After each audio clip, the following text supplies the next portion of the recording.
Hey guys, Chronicle here.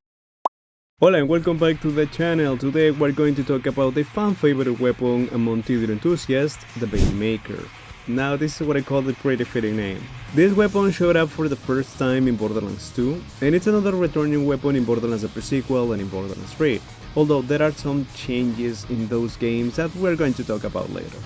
First, let's start with Borderlands 2 and the red text when life gives you babies, may them explode! I mean, the red text, who's a little... Yeah, there is no way I can pronounce this. I'm assuming it's mimicking how adults talk to babies, right? I think? I don't know. When thrown, the weapon will spawn 1 to 3 child grenades after the first explosion. In other words, it makes babies. I told you it was a pretty fitting name. Due to this mechanic, the best way to use a Baby Maker is to aim at the feet or at the bottom of enemies so that they get hit by everything. Now here are some fun facts, because what kind of a YouTuber would I be if I didn't give you guys incredibly useless information, am I right? Your chances of dropping a boy child grenade, and you can see this bluish thing here, or a girl, you can see the pink thing here, you can see it here, are based on actual USA birth statistics. Also, when the Baby Maker explodes, the sound of a lot of kids cry can be heard. Let's listen. Ah yes, the sweet sound of destruction. So, the Baby Maker, is it good? Of course you know that the answer is yes. It has huge reload damage potential and it's easy to use. Although when it comes to shooting bullets, it's nothing special. Well, it's not like you would use it that way. This weapon is best suited for getting out of fight for your life and for bossing, especially on Creek and Axton. Blood-filled gangs increases the max size and consequently the Tediore damage, Fire Fiend and Nervous Blood will increase reload speed, and I mean you can combine this with Blood Explosion and it can be quite devastating. And this is why I like Creek and his ability to make Tediore weapons literally nukes. It's a thing of a beauty, my friends. Axton has some good Tediore builds as well, thanks to its explosive damage bonuses and reload speed bonuses. And we got skills like Battlefront, Ready, Steady, Do or Die. Okay, that sounds like the name of a motivational workout video, doesn't it? You can use a Baby Maker for mobbing too, but I would not recommend it using it on Creek since you will run out of ammo faster than my motivation on a Monday. If you wanna use the Tediore for mobbing, I would tell you to try the Tediore launcher build on Creek, it's one of my favorites. On Axton, this thing is amazing for mobbing and honestly it's a lot of fun. I was supposed to record only like 10-20 minutes with Axton and I spent like 2 hours playing Axton. Yeah, it's really fun. Just be careful because both the Baby Maker and the babies will down you if you're too close. The Baby Maker returns in Borderlands the pre-sequel with a different name and same weapon skin. They really went all out on the creativity here, didn't they? The only difference is that the IVF, in vitro fertilization, apparently that's the name, will always spawn with 2 child copies. No more relying on RNG, we're all about consistency now. This weapon is absolutely amazing in this game. One of the best Tediore gangs, if not the best Tediore gangs we have. It also happens to synergize pretty damn well with some of the Devil Hunters. Claptrap is the most obvious choice here.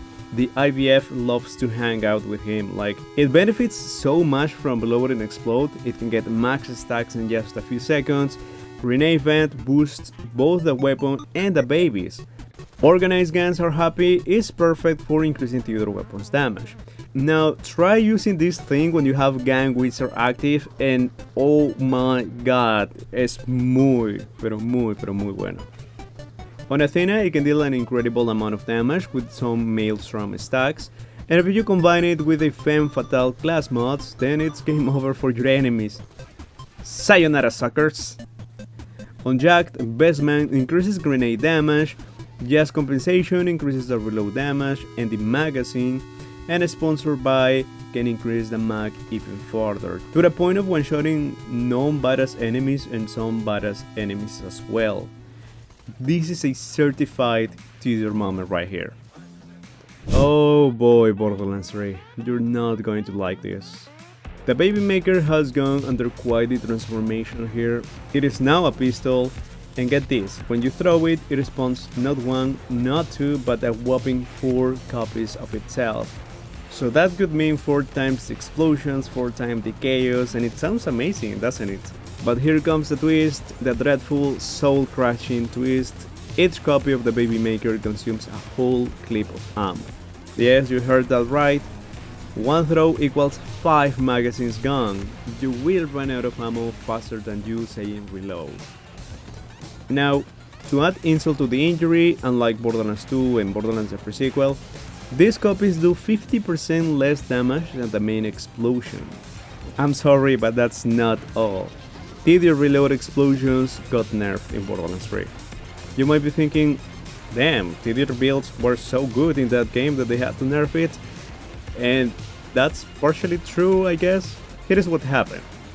Gearbox, a long time ago, Gearbox released a new game mode called Arms Race, where you have to get weapons, defeat enemies, beat a final boss without a skill tree, not action skills, and basically any other shooter that's not Borderlands, the game mode. Now, Tediore reload explosions could kill enemies so easily in this game mode that Gearbox had to do something. So instead of balancing enemies' HP, or the Tediore weapon drops, or other manufacturers' damage, what they did was they nerfed, and I get emotional just thinking about it, that they nerfed Tediore explosions in the whole game, due to an optional game mode that they never even developed more. That game mode is still the same as it was released. It's a genius move, Gearbox. Simply genius. I swear I'm not going to rant for an hour about this. I swear. Anyways, in Borderlands 3, Tediore reloads have gone through a complete makeover, and now they have many different models, having different gimmicks and abilities. And in this case, a Baby Maker can come with one of 2 different models, a spider turret model or a homing reload model. Can I just say, having a spider turret as a pet could be the pinnacle of pure awesomeness, but I digress. This is not a good weapon in my opinion. Sure, you can work some magic to make it somewhat viable, you can use Mouse or Sane because they have splash bonuses and definitely not broken interactions. You can also use a Catburst artifact to regain ammo, you can add a fish slap or a face puncher and you got yourself a build, but personally I'm not a fan. I think if it weren't for the absurd amount ammo consumption, it could be a decent weapon. Maybe even a good one, considering how easy it is to stack damage buffs in Borderlands 3. But that's not the case, and we're left with a niche weapon that can feel annoying to use for some people. Like, this playstyle, it's not for everyone. Unfortunately, Tediore Chuck builds are not a thing in Borderlands 3, so there is not much to say about them, and not much to say about the Baby Maker as well. This is a legendary weapon forgotten in the land of questionable game design choices. And yeah, that's all I have to say about the Baby Maker. This is the whole video, I hope you enjoy it, and if you did, hey, that's pretty nice. I hope you have an awesome day, week, month, and I'll see you in the next video. Bye bye.